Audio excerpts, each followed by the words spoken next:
So, how many of you have ever seen a floating version of a 57 Chevy? Anyone? Well, there may be a few of you out there that have, but I'm guessing that most of you haven't, because up until a project came in my door, I'd never seen one, and I guess, to be perfectly honest, I've never even heard of this brand of boat before. Now, over the next few weeks, we're going to be going over in detail a full cosmetic restoration of a 1958 Glass Magic runabout. Now, the reason I call it a cosmetic restoration is because, at least at this point in time, the owners weren't really interested in making it mechanically functional. Their main goal was to create a bit of a showpiece and to bring a little part of history back to life. Now that the project is finished and I'm able to look back to see what we started with, it's pretty impressive. I mean, the project was a lot of work. Most of it was fun, but things didn't really start to fall into place and look cool until the very end, when all the bits and pieces were basically coming together and in place. I think we pulled it off. The owners were very pleased with the outcome, and it placed in its very first car show, so not too bad. So if you haven't done so already, please remember to subscribe to our channel. We're going to be going over a lot of information over the next 5 to 6 episodes that I think most of you are going to find pretty interesting, and I don't want you to miss anything. So sit back, relax with your favorite drink, and enjoy the show. Thanks for watching.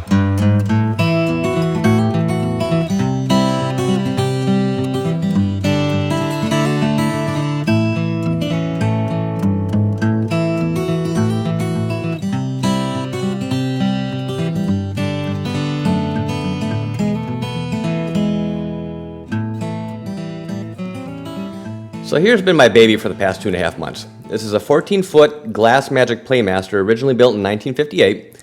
Now, the Playmaster was one of 5 models that were built by the parent company Marine Plastics Incorporated, based out of Fort Worth, Texas. And unfortunately, there just isn't a whole lot of information on the web right now, on this line of boat. But what little bit that I have been able to find, it appears that there was originally 2,300 of them built new. And as far as the number that's known in existence today, again, this is a guess, but there appears to be less than 2 dozen in varying levels of condition. And the number that are known to have been restored, again, a bit of a guess on my part, but there appears to be less than half a dozen that are known. I think it would be safe to say that this is a pretty rare boat.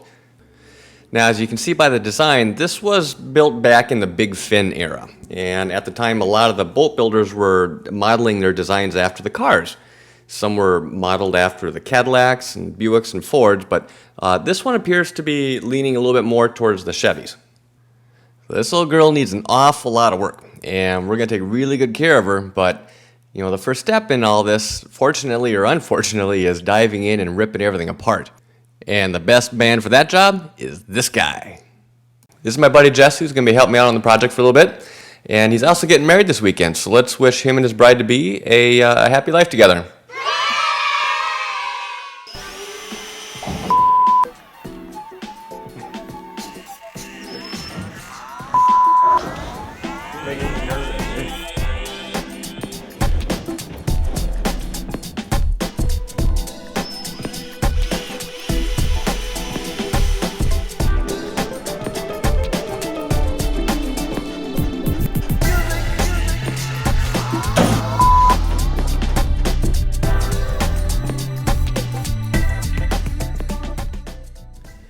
Now, the very first thing that I did on here before we even removed any hardware was to make sure that the finish that was on the boat was not lead-based.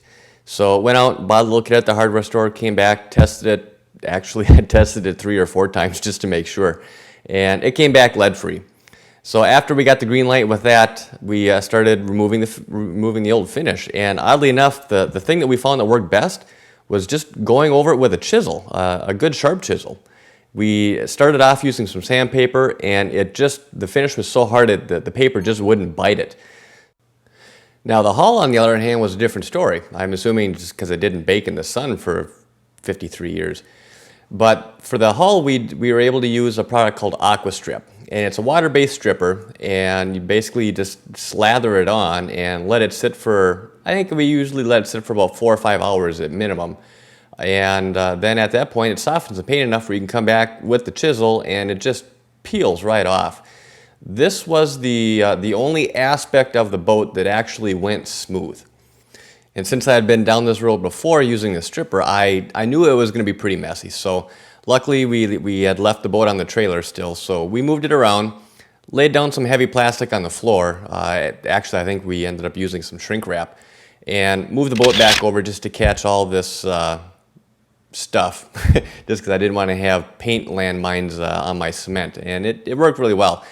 So after we get all this old paint off, we'll be able to have a much better idea as far as what's going on with the surface of the gel coat. Even with the paint on, we were able to find literally thousands of cracks through the finish, and I knew that once we had the old finish off, we were going to find a lot more. And we did, so many more, in fact, that it changed the way that I had to approach this. I had initially thought that I'd be able to go in and just do a bunch of spot grinds and fill with laying up some new glass, but there was so many that we literally would have ground away 75% of the boat or more.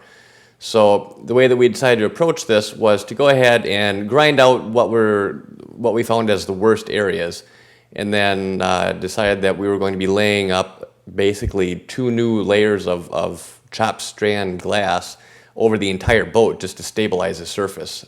And looking over this, I mean, this poor boat is just covered in ink, and we circled everything from little 1/2-inch cracks, which were actually the thing that really threw a wrench in our plan, onwards up to some areas that were 8 inches up to almost 2, 3, 4 feet long. So now with everything marked, it's time to actually get in and start the real fun. So we put on our Tyvek suit, respirator, gloves, goggles, the whole works. You know, basically anything that we could do to include taping off our wrists and our ankles to keep the glass off of our skin. Now, most of the areas, at least topside, we were able to just do some, a bunch of spot grinds. But there were some spots on the hull that were, well, they were bulged out. I'm not quite sure why. So we're grinding this down and basically took it right down to the very first layer of glass, just so that I had something to use as a backer for laying up the new material. So here, even though I'm grinding or using a pretty aggressive grinding head, I'm trying to be as delicate as I can because I don't want to sand through. You know, there were 4 or 5 spots where it was just unavoidable, but while I'm trying to do here is just remove any of the damaged material, and luckily for the most part, the damaged material happened between the first and the second laminate. So once I got down to that first layer, things looked really good. Now, something that needs to be stressed when you're grinding is you really need to pay attention, because that grinder does not discriminate between skin or glass.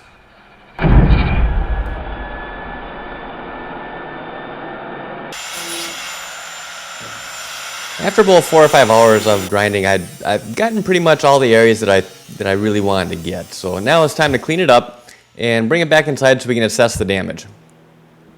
Now, if you remember, I had marked every blemish that we could find in marker, and looking at it here after the grinding, there's still quite a bit of ink left, and almost every single one of these little circles are basically outlining the little 1/2-inch cracks. So it's time to call it a night, and we're going to check out for the day, and when we come back tomorrow, we'll be going over the whole boat with some 80 grit sandpaper to basically clean it up and make sure that we're down to a solid mounting surface on the boat for laying up our glass.